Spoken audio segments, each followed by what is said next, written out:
and doing GPP stuff, like if they don't look even right when you're doing that, then it's still going to be an issue with injuries and other things. So this is why we do all this stuff. There's a Yeah. reason, it's a method to the madness. Eccentric pauses suck.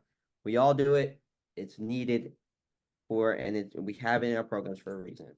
Yeah, and then when you really start to think of strength just over time, it's like another coach put up a good question. He's like, "What do you view as strength?" And I was like, "The ability to resist and the ability to overcome."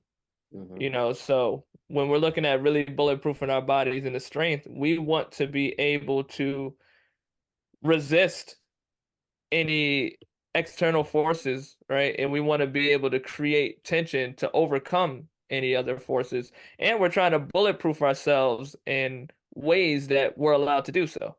Exactly. So if you just keep putting a ton of weight on an unstable foundation or a foundation that's lacking a lot of key components to be able to handle bigger loads, it's going to break eventually. Or it's going to get weakened and damaged, and then you're going to go down later in the years and saying, like, oh, I can't strength train anymore. And now you not being able to strength train, you're just going to start going down a rabbit hole into just everything starting to debilitate, which is Exactly. not what we do this for to begin with.